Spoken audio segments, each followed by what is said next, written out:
નમસ્કાર મિત્રો, દેશ દુનિયાના તાજા મોટા સમાચારમાં આપનું સ્વાગત છે અને આજના તાજા સમાચાર મેળવવા માટે વિડીયોને અંત સુધી જોતા રહો અને આવા દરરોજના સમાચાર મેળવવા માટે વિડીયોને એક લાઇક કરી ચેનલને સબસ્ક્રાઇબ કરવાનું ના ગુજરાતમાં બરોબર જામ્યું ચોમાસું, એટલે કે મિત્રો ગુજરાતમાં ચોમાસું બરાબર જામી ગયું છે અને હવે હવામાન વિભાગે આગામી દિવસો રાજ્યમાં ધોધમાર વરસાદની આગાહી કરવામાં આવી છે, જે ભારે પવન અને ગાજવીજ સાથે અનેક જિલ્લાઓમાં વરસાદની આગાહી કરવામાં આવી છે. મિત્રો, મધ્યપ્રદેશ અને ગુજરાતની સરહદ બનીને અપર સાયક્લોનિક ખૂબ જ મજબૂત બન્યું છે અને ધીમે ધીમે પશ્ચિમ દિશા તરફ આગળ વધી રહ્યું છે. ત્યારે મિત્રો, આ ઉપરાંત પાકિસ્તાન ઉપર ખેંચાઈ કચ્છ ઉપર પહોંચી એક નવી સિસ્ટમ પણ સક્રિય થઈ છે. આ બંને સિસ્ટમ સામાન્યથી અરબી સમુદ્ર પરથી મોન્સૂન ટ્રક રેખા બની રહી છે, જ્યારે રાજ્યમાં પુષ્કળ ભેજ ખેંચી લાવશે, જેના કારણે રાજ્યના અનેક વિસ્તારોમાં ભારેથી અતિ ભારે વરસાદની છે તે આગાહી કરી છે. ખાસ કરીને કચ્છ, જામનગર, દેવભૂમિ, દ્વારકા, નવસારી, વલસાડ અને દમણ દીવ સહિતના વિસ્તારોમાં ભારે વરસાદ પડે તેવી સંભાવના છે. ત્યારબાદના મહત્વના સમાચારની માહિતી મેળવીએ તો મિત્રો, નવો મહિનો નવો ફેરફાર, એટલે નવો મહિનો જુલાઈ શરૂ થશે ત્યારે આવનારો મહિનો પણ તેની સાથે કેટલાક ફેરફાર લઈને આવી રહ્યો છે, જે 1 જુલાઈ 2025થી કેટલાક એવા નિયમો લાગુ થવા જઈ રહ્યા છે જેની સીધી અસર તમારા કિસ્સા પર પડશે. આવી સ્થિતિમાં તમારા માટે એ જાણવું ખૂબ જ મહત્વનું છે કે 1 જુલાઈ ક્યાંથી નયા નિયમો લાગુ થવા જઈ રહ્યા છે. આવતો મહિનો રેલવે ટિકિટની મોંઘી થશે, તાત્કાલિક ટિકિટ બુકિંગ નિયમો પણ બદલાઈ જશે. આ ઉપરાંત પાન કાર્ડ બનાવવા માટે પ્રક્રિયા બદલાશે અને કેટલીક બેંકો એટીએમ અને ક્રેડિટ કાર્ડ સંબંધી નવા નિયમો પણ લાગુ કરશે.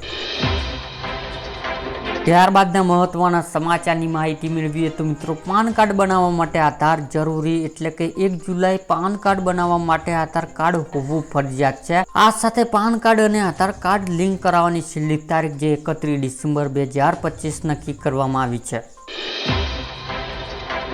ત્યારબાદના મહત્વના સમાચારની માહિતી મેળવીએ તો મિત્રો, આ ખેડૂતોને મળશે ખાસ સન્માન નીતિ, એટલે કે પ્રગતિશીલ ખેડૂતોને સન્માન નીતિ કરાશે. આ ખેડૂત 1 લાખ સુધીના રોકડા પુરસ્કાર આપવામાં આવશે, જે રાજ્યમાં જે ખેડૂતો ખેતીની વિકાસમાં નવું કંઈક કરે છે અને તેવી નવી તકનીકો રજૂ કરવા માટે કામ કરે છે. આવા ખેડૂતો સરદાર પટેલ કૃષિ સંશોધન પુરસ્કાર યોજના અંતર્ગત 1 લાખ રૂપિયા સુધીને રોકડ પુરસ્કાર આપે છે, જે સન્માન નીતિ કરાશે. આનો લાભ લેવા માટે ખેડૂતોને જિલ્લા ખેતીવાડી અધિકારીને નિયત નમૂના અરજી કરવાની રહેશે.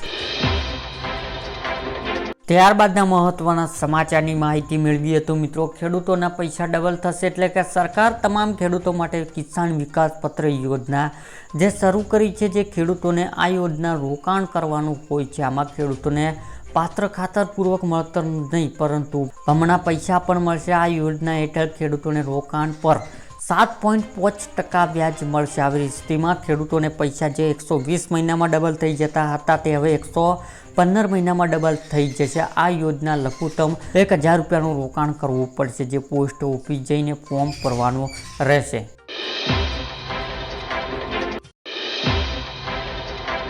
પરેશભાઈએ કહ્યું એટલે પાક્કું, એટલે કે આવનાર 3 થી 4 દિવસ સુધી ભારેથી અતિ ભારે વરસાદની શક્યતા છે.